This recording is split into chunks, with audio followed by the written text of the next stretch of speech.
Pakistan defence analysis में खुशामदीद।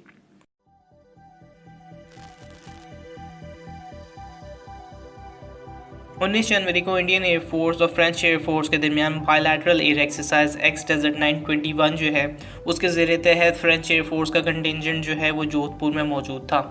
बहुत से एसेट्स इसमें हिस्सा ले रहे हैं। फ्रांस की साइड की बात करें तो उनकी एयरफोर्स और स्पेस फोर्स दोनों इसमें मौजूद हैं और एसेट्स के अंदर जो है French Rafale, A330 multi role tanker, A400 tactical transport aircraft और इंडिया की बात करें तो Indian purchase Rafale fighter jet, Sukhoi Su-30 MKI, Mirage 2000, IL-78 refueller craft और इसके अलावा मुख्तलिफ एवैक्स प्लेटफॉर्म भी जो है इसमें हिस्सा ले रहे हैं।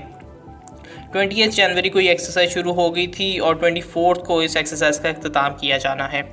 फ्रांस और इंडिया के दरमियान इसके अलावा एक गरुड़ा एक्सरसाइज भी होती है जो कि अगेन पिछले चंद सालों से बहुत अहम एक्सरसाइज बन चुकी है, ख़ासतौर पे जब से रफ़ाल की परचेज़ वहाँ के ऑफिशियल लेवल्स पे कंफर्म हो गई थी और ऐसा लगता है कि इस मौके से ही इंडिया का फोकस बहुत ज़्यादा रफ़ाल की जाने मरकूज़ हुआ था। शायद ये एक नया प्लेटफॉर्म है इसलिए, लेकिन इवन Su-30 MKI जो है इंडियन एयरफोर्स का वो वंडर बॉय नहीं है और जो इस एक्सरसाइज के ग्राफिक्स रिलीज़ हुए हैं रफ़ाल इनमें टॉप ऑफ द हायरार्की पे मौजूद है। एक और चीज़ जो कि रिसेंटली रफ़ाल और इंडिया से मुतल्लिक रिलेटेड है वो ये कि फ़्रांस ने मज़ीद रफ़ाल जो हैं एक पूरे पैकेज के साथ ऑफ़र किए हैं। इस पैकेज के अंदर जो है 36 रफ़ाल फाइटर जेट मौजूद हैं, 6 A330 टैंकर्स की डील इसमें मौजूद है और पैंथर्स हेलीकॉप्टर जो है इस डील के अंदर शामिल हैं जो कि नेवल हेलीकॉप्टर्स हैं और रफ़ाल की एक परसेंटेज ऑफ असेंबली लाइन के साथ साथ पैंथर हेलीकॉप्टर की प्रोडक्शन भी जो है इसमें मौजूद है। तो इंटरेस्टिंग होगा कि अब इंडियन हल्कों में इस ऑफ़र के बाद क्या इसे MMRCA 2.0 के ज़रिए तहत ख़रीदा जाएगा या फिर वो डील अलहदा ही रहेगी और इस डील को अलहदा से परचेज़ किया जाएगा। बहरहाल जो ये एक्सरसाइज है एक्स डेजर्ट 921 ये एक बहुत अहम एक्सरसाइज होगी। रफ़ाल अभी भी जो है एक बहुत नया प्लेटफॉर्म है इंडियन एयरफोर्स के हाथ में, तो जितना एक्सपीरियंस फ्रेंच पायलट्स जो है शेयर कर सकेंगे इंडियन पायलट्स को, आई गेस उनके लिए उतना ही बेहतर होने वाला है और पॉसिबली फ्यूचर की ख़रीदारी में भी ये शायद कोई रोल प्ले कर सके।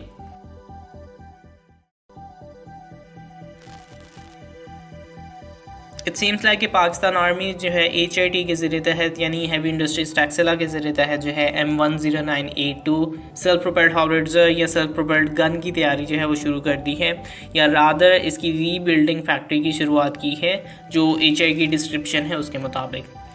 उनके मुताबिक जो है ये SP गन या हाउविट्ज़र जो है रीबिल्ड की गई है OEM यानी ओरिजिनल इक्विपमेंट मैन्युफैक्चरर के स्टैंडर्ड्स के मुताबिक, जो स्पेसिफिकेशंस और पैरामीटर जो है state of the art facilities के ज़रिए तहत तैयार किए जाएंगे। एक और चीज़ जो कि इस डिस्क्रिप्शन में मेंशन की गई है वो ये कि इस फैसिलिटी के अंदर सबसे ज़्यादा इकोनॉमिकल रीबिल्ड तैयार किया जा रहा है और उसके साथ साथ मॉडर्नाइज टेक्नोलॉजी को यूज़ किया जा रहा है। नाउ M109 SP गन जो है शायद इस वक्त पाकिस्तान आर्मी में सबसे ज़्यादा डिस्ट्रीब्यूटेड आर्टिलरी में से एक है और शायद इन डिस्ट्रीब्यूटेड आर्टिलरी में से सबसे अहम एसेट्स में भी एक है। 155 mm की जो मेन गन है उसके साथ इसमें 7 क्रू मेंबर्स मौजूद होते हैं।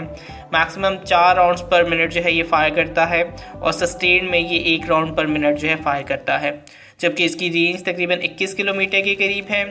एक इसकी मेन गन है जो कि 155 किलोमीटर की है जो मेन हाउविट्ज़र है और दूसरी इसकी 12.7 मिलीमीटर की M2 मशीन गन है जो कि ये प्रोटेक्शन के लिए इस्तेमाल करता है।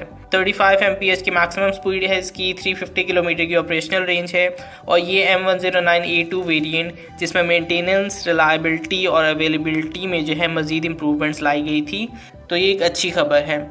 A2 वेरिएंट हालांकि थोड़ा सा पुराना वेरिएंट हो चुका है, लेकिन इसकी तैयारी से जो है HIT यानी हैवी इंडस्ट्रीज टैक्सिला को ज़रूर एक अच्छा एक्सपीरियंस हासिल होगा।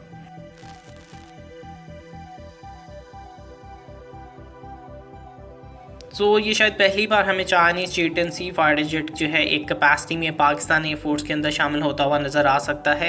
इस तस्वीर को जो कि शुरुआत में एक फोरम के ज़रिए फैलना शुरू हुई थी, लेकिन इसके विजुअल्स देख के काफ़ी हद तक लगता है कि ये एक ओरिजिनल इमेज है और चाइनीज़ एयरफोर्स ने इसे पाकिस्तान एयरफोर्स के मसरूर एयरबेस में गिफ्ट किया है और गालिबन ये कॉम्प्लेक्स रेनोवेशन की प्लानिंग की वजह से दिया गया है।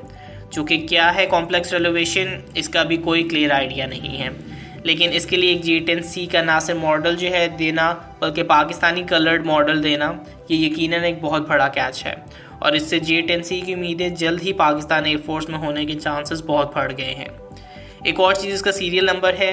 मोस्ट केसेस में जब एक फाइटर जेट का मॉडल पेश किया जाता है वो बेसिकली सीरियल नंबर के बगैर होते हैं, लेकिन इस तरह से इसका सीरियल नंबर होना यकीनन एक पॉजिटिव डेवलपमेंट की निशानी हो सकती है। नाउ J10C के हवाले से हम पहले भी डिस्कशन कर चुके हैं और उस पर एक जो मेरा ओपिनियन था कि अगर हम J10C को परचेज़ कर ही रहे हैं तो फिर इसको एक स्टॉप कैप के तौर पे ख़रीदना फ़ायदेमंद नहीं होगा और इससे बेसिकली पाकिस्तान को कोई फ़ायदा नहीं है। और अगर पाकिस्तान इसे ख़रीदना चाहता है तो फिर इसमें मुकम्मल इन्वेस्ट किया जाए और फिर एक प्रॉपर लंबे अरसे के लिए इसका इस्तेमाल किया जाए। लेकिन इस मॉडल के सामने आने के बाद और इस प्लैक के बाद जो है एक नया आइडिया भी जो है इमर्ज कर रहा है। जो ये मॉडल है जो कि सामने आया है ये बेसिकली मसरूर एयरबेस में मौजूद है, जहाँ पे स्क्वाड्रन 7 बैंडिट्स मौजूद होता है और बैंडिट्स इस मौके पे मिराज 3 इस्तेमाल कर रहे हैं जो कि रो स्टैंडर्ड्स में अपग्रेड है। नाउ कैच ये है कि ऐसा मुमकिन हो सकता है कि J10C को एक मुकम्मल नेवल डेडिकेटेड प्लेटफॉर्म बनाया जा सके। करंटली जो अज्यूम किया जाता है वो ये कि 36 के करीब J10C जो हैं वो पाकिस्तान की जानिब से ख़रीदे जाने हैं। नेवल डोमेन में अभी एक JF-17 का स्क्वाड्रन ही है जो कि आमतौर पे नेवल आर्म्स के ऑपरेशन परफॉर्म करता है। पाकिस्तान को अपना कोस्टल एरिया बेहतर तरीके से डिफेंड करने की बहुत ज़्यादा ज़रूरत है और इस मकसद के लिए J10C जो 36 J10Cs हैं यानी 2 स्क्वाड्रन मुमकिन हो सकते हैं, वो पाकिस्तान के कोस्टल एरिया की प्रोटेक्शन के लिए यानी J10C जो है एक डेडिकेटेड नेवल आर्म के तौर पर इस्तेमाल किया जा सकता है।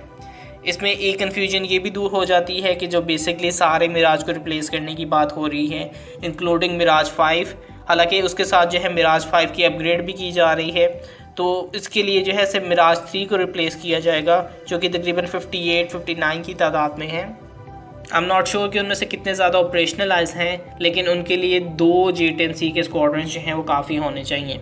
बट लेट मी नो कि आप इस मॉडल के सरफेस पे आने से क्या ख्यालात रखते हैं और क्या बहुत जल्द ही पाकिस्तान में J10C देखने को मिल सकता है कि नहीं।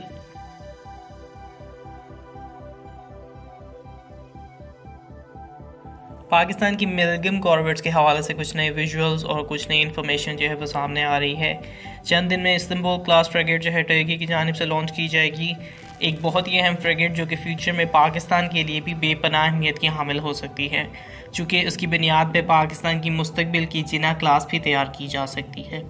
तो ये इस्तांबुल क्लास एक बहुत अहम फ्रेगेट है। खैर, इस्तांबुल क्लास के साथ ही पाकिस्तान की मिलगम ADA क्लास कॉर्वेट की तैयारी भी हो रही है और उसका हल भी अपनी पूरी तैयारी की जानिब गामज़न है, जिसके बाद मज़ीद कंस्ट्रक्शन होगी और ये फाइनली अपने सी ट्रायल्स पे जा सकेगी। और इसकी इन्फॉर्मेशन भी रिलीज़ कर दी गई है जिसके मुताबिक ये 11/8/24 यानी 11 अगस्त 2024 जो है इसकी डिलीवरी डेट होने वाली है। दीगर इन्फॉर्मेशन में इसकी डिस्प्लेसमेंट तकरीबन 3000 टन और एग्जैक्टली जो है 29-26 टन के करीब होने वाली है। 30-12-20 को जो है इसकी तैयारी शुरू की गई थी और इस तरह वाटर्स में तकरीबन 21 सितंबर 2022 को रिलीज़ की जाएगी। इसके अलावा दीगर चीज़ों में जो है इसकी लेंथ, बीम और दीगर चीज़ें बयान की गई हैं। अगेन एक बहुत ही अहम शिप है ये मिलगम ADA क्लास, जिसे पाकिस्तान की बड़ी नेवल शिप्स की तैयारी की बुनियाद भी आप कह सकते हैं और होपफुली ये प्रॉपर टाइम पे कंप्लीट होके जल्द ही पाकिस्तान को डिलीवर कर दी जाएगी। इतना ही, लाइक वीडियो सब्सक्राइब और अगर आपकी कोई फीडबैक है तो उसे कमेंट बॉक्स में डालिए। तब तक के लिए पीस आउट, पाकिस्तान जिंदाबाद।